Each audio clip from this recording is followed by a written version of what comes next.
Are these hydrogen trains the rail solution of the future?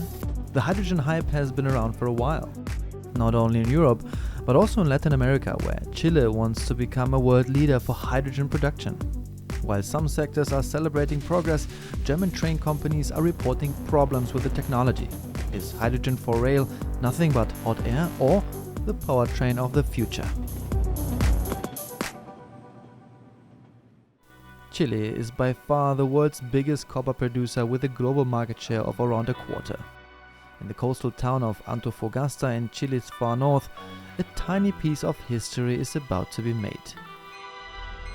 The logistics company FCAB is owned by one of Chile's biggest copper producers. It started transporting minerals using coal-powered steam trains a century ago.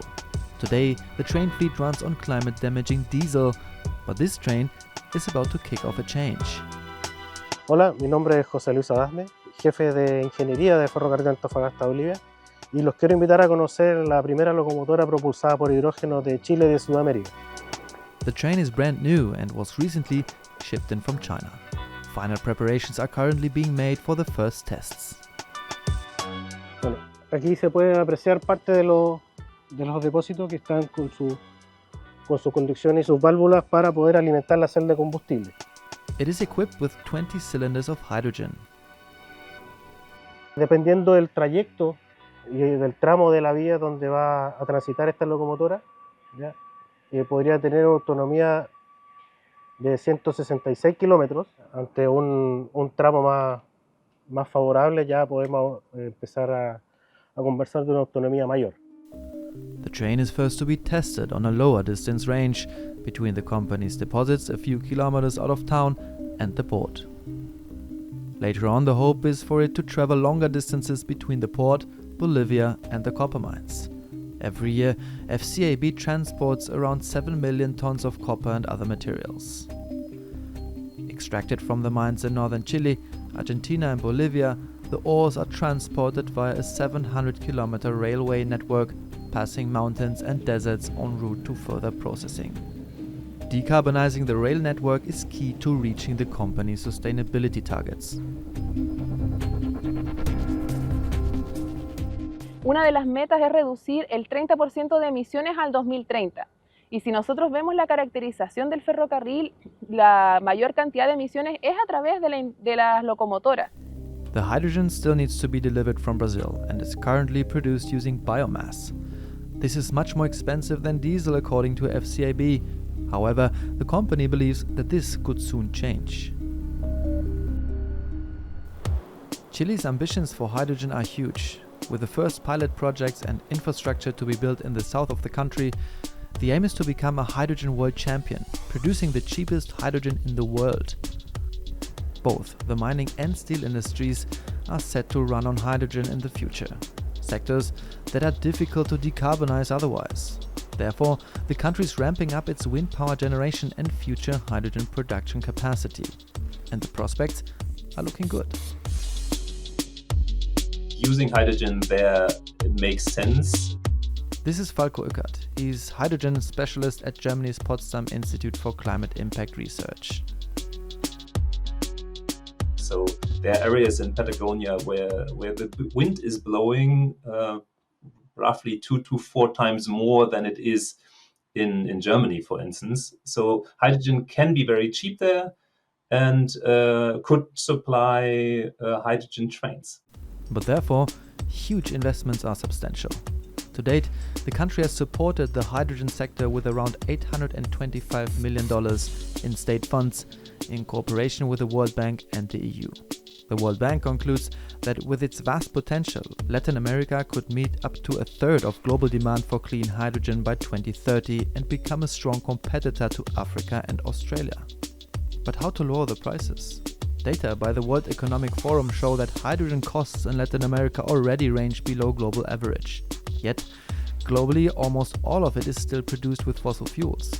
By 2030, Argentina and Chile aim to reduce production of green hydrogen costs to $1.50 and below per kilogram, potentially making them the most profitable producers worldwide. The most important thing is the cost of hydrogen delivered. those costs are today roughly 10 times the cost of natural gas. It gives you an impression of the challenges of those first projects. According to Uckert, around $1 trillion need to be invested globally in ongoing or planned hydrogen projects by 2030 to reduce costs worldwide as quickly as possible. A mammoth task. Looking at global patent applications, the picture becomes clearer. Data from the International Energy Agency shows that most innovation and patenting around hydrogen is happening for the automotive, aviation and the steel sector, as well as for the shipping industry. In recent years, only 13 patents have been registered for the rail sector, shown here in green.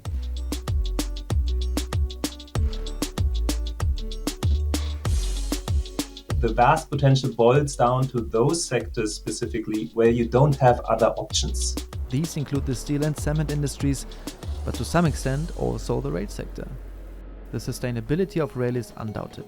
Rail transport is highly efficient as it can carry 40 times more passengers per square meter than road transport. And it consumes only a third of the fuel. Rail freight produces up to 85% less greenhouse gas emissions compared to trucks. Due to the low density of rail networks in South America, the potential for growth is vast as it is for green propulsion. Freight transport still relies heavily on diesel in South America and all around the world, just like the trains from the logistics company FCAB in Chile still do. And this is where hydrogen comes into play, particularly as electrification is not always the best or cheapest option. Actualmente la geografía de ferrocarril son más de 700 kilómetros de vía en condiciones altamente exigentes. Estamos hablando de pendientes muy pronunciadas, de desierto donde hay que transitar largas distancias entre origen y destino con los clientes, donde el costo de electrificación es muy elevado considerando todas estas características. The construction of overhead lines is one of the most expensive measures in the railway sector, with costs varying significantly by country. In Egypt, a kilometer of overhead line costs around $250,000. In Europe, the costs vary greatly and are estimated to range between 100,000 and 1.5 million euros per kilometer of track, while in the United Kingdom it exceeds $2 million.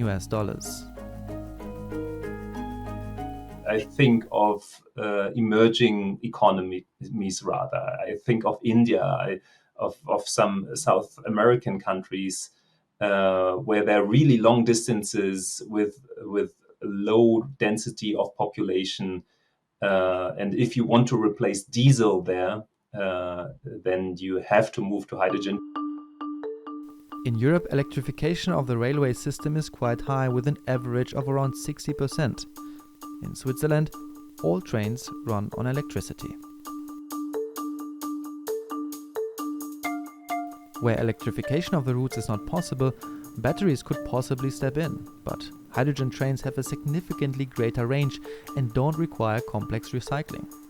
On the other hand, hydrogen requires an entire infrastructure to deliver its potential. It's about an entire ecosystem. It's not only the train that uses the hydrogen, it's also about the production and the fueling of the trains. This is Marcel de la Haye from the Community of European Railway and Infrastructure Companies.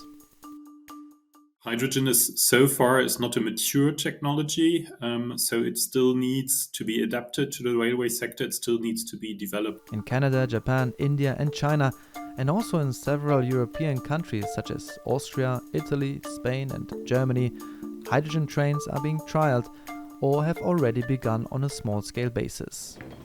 But some projects have also been cancelled or failed to make progress. For the operators of the hydrogen-powered Taunusbahn railway in western Germany, disillusion has set in after initial excitement. Originally part of a pilot project, the plan was for 27 hydrogen trains to run in the region today. But the reality is different. Since its celebrated launch a few years ago, the railway has been plagued by breakdowns, tells us Kai Daubertshäuser from the Rhine-Main Transport Association. Also das erste technische Problem, das war schon kurz nach der Auslieferung der ersten Fahrzeuge und Betriebsaufnahme. Das war ein Problem an der Tankanlage auf dem Fahrzeug. Da kam es zu leichten Undichtigkeiten. Until now, Alstom, the manufacturer, bore the additional costs. The French company is a specialist for rail systems and a pioneer for hydrogen trains, which are being made in Germany. Despite the bumpy ride, Alstom wants to stick with hydrogen technology. Wir werden eine neue Generation von Brennstoffzellen in die Fahrzeuge bringen. Und dann sind wir begründet, zuversichtlich und überzeugt davon, dass die Fahrzeuge dann stabil und nachhaltig auf der Strecke unterwegs sind. So everything will soon be running like clockwork? Es ist generell so, wenn mit ganz viel politischem Druck etwas gefördert und gefordert wird, ist natürlich immer ein Stück weit die Gefahr auch gegeben, dass nicht ganz reife Projekte letztendlich eingesetzt werden. This is Thomas Koch from the Karlsruhe Research Institute for Technology in Germany. Aber es wäre, glaube ich, vorschnell zu sagen, dass eine Technologie wie die Brennstoffzelle hier vorschnell überhaupt keine Zukunft hat. Das wäre verkehrt. Sie hat ihre Stärken, sie hat Hausaufgaben, aber auch viele Potenziale. The success of hydrogen trains, at least in Germany, is looking shaky. Due to the many technical problems on the railway in Western Germany, the hydrogen trains will be replaced by diesel trains again, at least for 2025. We have to be very careful with hydrogen expectations. So I see that hydrogen will be more focused on those sectors that don't have alternatives, because they have the willingness to pay for it in the end, because they don't have an alternative. Demand for hydrogen in rail is not huge. Innovation, lower costs and a massive expansion of the infrastructure will decide if hydrogen trains remain an exotic luxury or simply the best choice. Particularly in areas where electrification is not possible or affordable, such as long-distance tracks in remote areas, hydrogen trains can become a real alternative. The hype around hydrogen and hydrogen trains has cooled down, particularly when considering the economics. However, this train does not have to be the only train of the future, but simply one of many in a sustainable transport sector.